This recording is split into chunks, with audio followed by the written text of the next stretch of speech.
की जय हो। भगवान श्री राम का नाम लेने से ही मन बहुत निर्मल हो जाता है, सारी चंचलता छूट जाती है।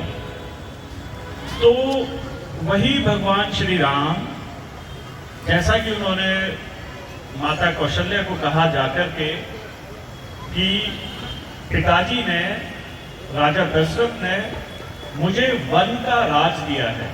उन्होंने ये नहीं कहा कि मुझे वन निकाला दिया है या देश निकाल के वन में रहो। उन्होंने कहा माता, प्रभु ने मुझ पर कृपा करके मुझे समस्त वन का राज दिया है। कितनी बड़ी बात है, कितनी सकारात्मक सोच का उदाहरण है वहां पर। और उसके बाद वन से निकले हैं और सुमंत जी जो महाराजा दशरथ जी के मंत्री हैं और जो उस समय वहां उपस्थित थे जब कैकेयी ने अपने वचन उनसे मांगे और उसके बाद जो महाराज जी की स्थिति हुई उस सब सुमंत जी के आंखों के सामने हुआ। बहुत ही हृदय विदारक दृश्य था। उस अनुभव से सुमंत जी निकले हैं और अभी भी उसी शोक में है। और वो भगवान श्री लक्ष्मण जी और सीता जी को लेकर के वन में छोड़ने के लिए जा रहे हैं, जहां पर सबसे पहले निषाद राज जी से उनकी मुलाकात हुई, जो कोल भील के राजा हैं। वहां पर कोल भील प्रजाति के राजा हैं और भगवान श्री राम के मित्र पत्ते हैं। उनसे मिलकर और वहां से जबरदस्ती उनको दो सेवक दिए जाते हैं जो उनको वहां तक लेकर जाते हैं, गंगा जी के किनारे तक। और गंगा जी के किनारे पर जाकर जब उन्हें गंगा जी को पार करना होता है तो एक बहुत ही प्रसिद्ध संवाद है। सिर्फ रामचंद्र जी और केवट के संवाद के ऊपर भी जब राम कथा होती है तो पूरा एक दिन निकल जाता है। जो इतनी शिक्षाप्रद, इतने भाव भक्ति में भरा हुआ जो संवाद है वो उस समय वहां पर है। और सोचो कितना महत्वपूर्ण होगा, जहां पर तत्व दर्शन की भी बात है, भाव भक्ति में शब्दों को कहा कुछ जा रहा है और उनका अर्थ दिव्य जगत में, चेतन जगत में कुछ और है और तत्व से उसका अर्थ कुछ और है। कि कैसे भवसागर मैंने पार कराया, आप मुझे भवसागर पार कराना, और उतराई नहीं लेनी है, अंगूठी। कितने रसीले, आनंददायक और चित्त को शांति प्रदान करने वाले वहां पर संवाद है। भगवान श्री राम ने बहुत मधुर मधुर शब्दों से केवट से संवाद किया। जब वो पार चले गए तो निषाद राज जी ने गोप नाम का एक सेवक अपना उनके साथ भेजा हुआ था, जो आगे ले जाकर उनकी कुटिया बनाने में लक्ष्मण जी के साथ सहायता करते हैं। और भगवान श्री रामचंद्र जी वहां से आगे जाते हैं। जहां भी रास्ते से निकलते हैं, कहीं भी गांव में किसी को पता लगता है कि इस तरीके से श्याम और गौर वर्ण दो जो उनकी पहनावा है उसके हिसाब से किसी पुत्र टाइप से दिखते हैं। और भगवान और सीता माता के साथ जा रहे हैं। तो जहां भी गांवों में ये खबर पहुंचती है, सभी उनके रूप का दर्शन करने के लिए आते हैं। ये सब लोग कौन होंगे? ये सब लोग वही होंगे जो जन्म जन्मांतरों से भगवान की पूजा में और भक्ति में लगे होंगे और इस जन्म में आकर के उनके सारे पुण्य कर्मों का फल उन्हें प्राप्त हो रहा होगा। यानी साक्षात के दर्शन उन्हें प्राप्त हो रहे होंगे। सभी उस रूप का अपनी आंखों से, नेत्रों से पान करते हैं। भगवान सभी को बहुत सुंदर वचन देते हैं, बहुत सुंदर सबको दर्शन देके सबकी आत्मा के अंदर आनंद की प्राप्ति करा के फिर आगे चले जाते हैं।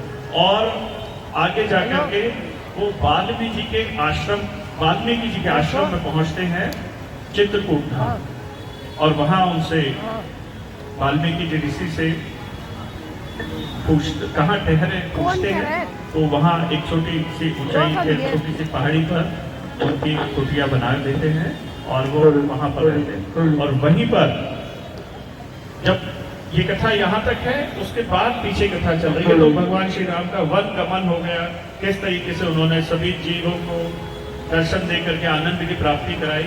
और दूसरी जगह सुमंत जी सुबह उठते हैं, बहुत विलाप करते हैं, बहुत दुखी मन से, और उनकी बहुत ऐसी अवस्था होती है कि वो अपने रथ में भी नहीं बैठ पाते हैं, तो निषाद रात अपने 4 सेवकों को भेजकर उनको रथ में बिठाकर और अयोध्या की तरफ लेकर जाते हैं। और सारे रास्ते मंत्री जी यही सोचते रहते हैं कि मैं अब जाके सबको क्या जवाब दूंगा।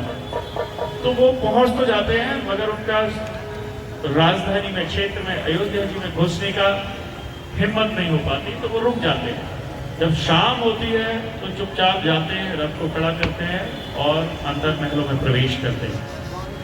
सब लोग देख लेते हैं कि रथ आ गया है, उत्सुकता से जाते हैं, क्योंकि दशरथ जी ने कहा था इनको वहां तक ले जाना, नदी में स्नान कराना और उसके बाद समझा बुझाकर वापस ले आना कि पिताजी का वजन भी पूरा हो गया वन गमन का और आप वापस भी आ गए। अगर रामचंद्र जी ना आए तो कम से कम सीता जी को तो बना कर ले आना। तो सब इसी उम्मीद में महल में बैठे हैं कि शायद सीता मैया को किसी तरीके से मना के मंत्री जी ले आए होंगे, पर ऐसा नहीं होता।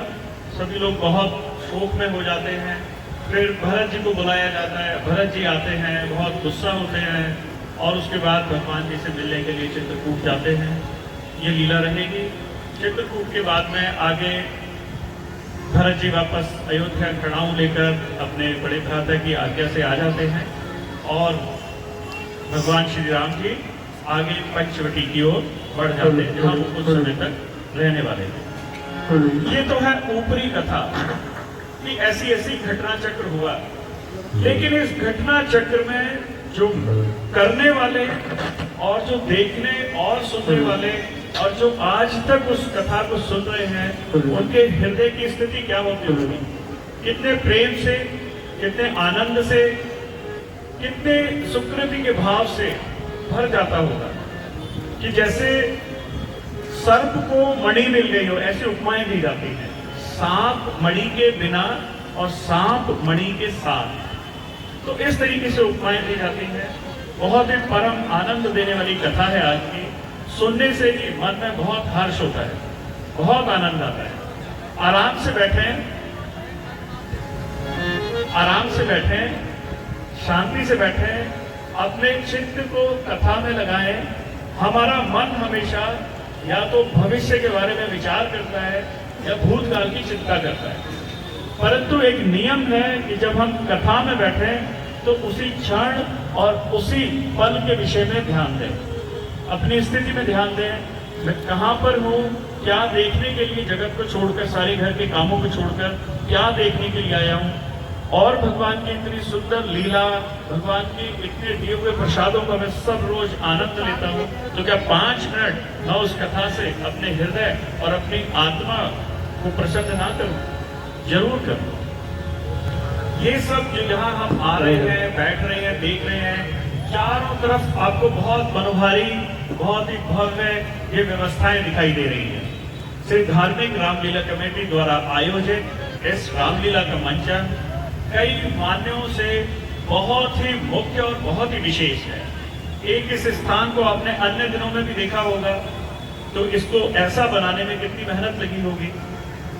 बहुत सारे कार्यकर्ता इसमें पिछले 2-3 महीने से लगे हुए हैं, तब जाकर इतना सुंदर आनंद में, इतना भव्य ये दृश्य बन रहा है, जिससे इतनी मधुर कथा यहाँ होकर के आपके हृदय को हर्षित और आनंदित कर रही है।